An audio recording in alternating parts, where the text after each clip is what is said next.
नमस्कार। बहुत दिनों के बाद फिर आपसे आज मुलाकात होने जा रही है। तहे दिल से आप लोगों को आदाब पेश करता हूँ। बहुत दिनों से सोच रहा था क्या बात की जाए, कोई उन्वान नहीं मिल रहा था, कोई टाइटल नहीं मिल रहा था बात करने के लिए। आज आखिर में एक टॉपिक मिल गई जिस पर बात करेंगे। मुझको याद है आज से 50-60 साल का ज़माना,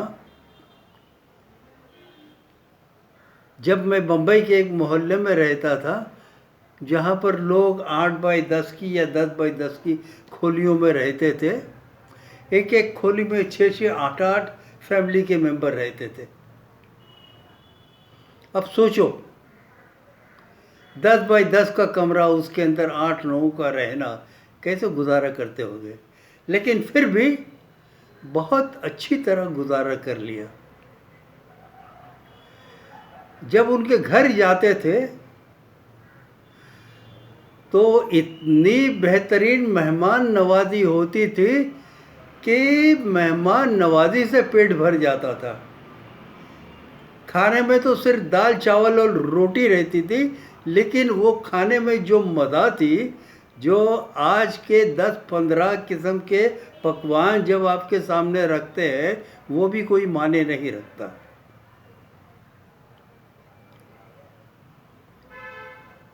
घर छोटा, मकान छोटा, लेकिन रहने वाले के दिल बड़े थे, बहुत अफजल थे। उनके रिश्तों में, उनकी मेहमान नवाजी में एक गर्माहट थी जो आदमी को अपने वश में कर लेती थी। आज जब अखबार पढ़ता हूँ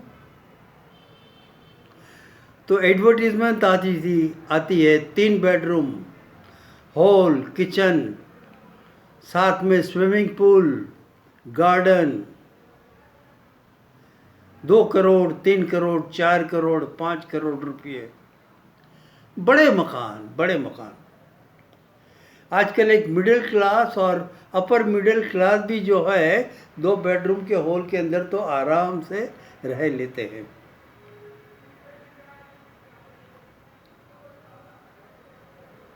मेरे बहुत से दोस्त, अजीज, रिश्तेदार है, उनके घरों में भी कहा, बाद वक्त जब मिलते हैं तो कहते हैं भाई हमारे घर के ऊपर तो आओ कभी, आपको रहने की कोई तकलीफ नहीं होगी, एक अलग कमरा आपको दे देंगे। जब जाते हैं तो खुदा कसम ऐसा लगता है कि जैसे निकलो यहाँ से जल्दी। वो अपनापन नजर नहीं आता।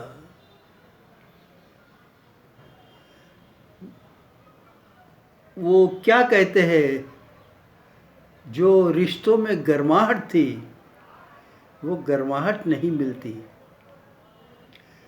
सब कुछ रूखा रूखा लगता है।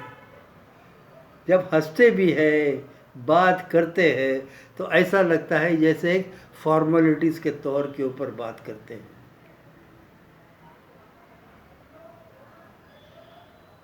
वो घर घर नहीं लगता, वो सिर्फ ईंट और पत्थर का मकान लगता है।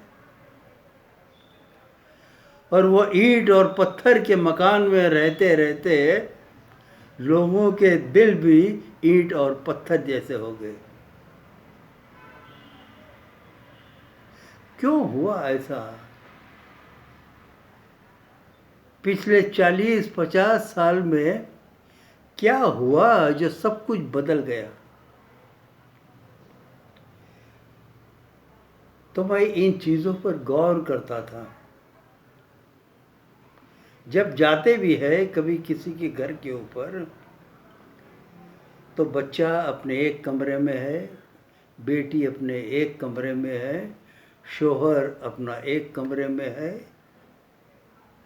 सब अलग अलग बैठकर अपने मोबाइल के अंदर मशरूफ़ है, किसी को बात करने की फुर्सत नहीं।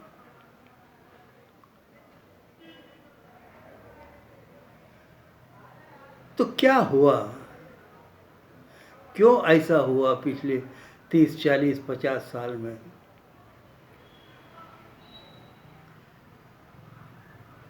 तो मैंने सोचा, क्या सोचा, वैसे YouTube के ऊपर तो मोटिवेशनल स्पीच बहुत आती है, लेकिन मेरे को वही हुई। बाबा ने कहा कि बेटे, इन लोगों का तनाव तुझे दूर करना है।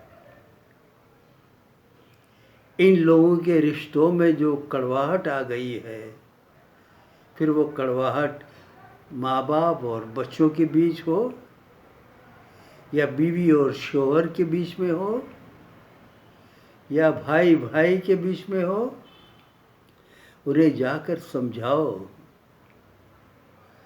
कि अपने घर को घर कैसे बनाए, अपने घर को मंदिर कैसे बनाए। क्योंकि एक घर ही है जहाँ पर आप ज़िंदगी के 365 साल गुजारते हो और वहीं से तुम्हें पॉजिटिव वाइब्रेशन मिलते हैं। तो मेरे भाई सुनने वाले, अगर आपको कभी भी मेरी ज़रूरत महसूस हो, अगर आप सही माने में आपके घर को घर बनाना चाहते हैं, आपके रिश्तों को खुशनुमा बनाना चाहते हैं, आपके घर को ऐसा बनाना चाहते हैं कि जब कोई आए तो कहे वाह क्या मकान है, क्या घर है, क्या लोगों की बात में मीठापन है।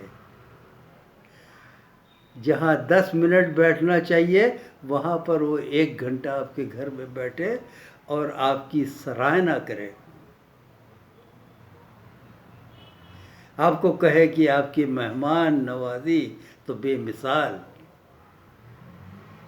ऐसा घर बनाना चाहते हो तो मुझको याद करना। कोई कंसल्टेशन, कोई फीस नहीं, कोई मंत्र जाप ताप, 50-100 गरीबों को भोजन खिलाना, ऐसी कोई बात नहीं। सिर्फ 1 घंटा आपके साथ रहूँगा।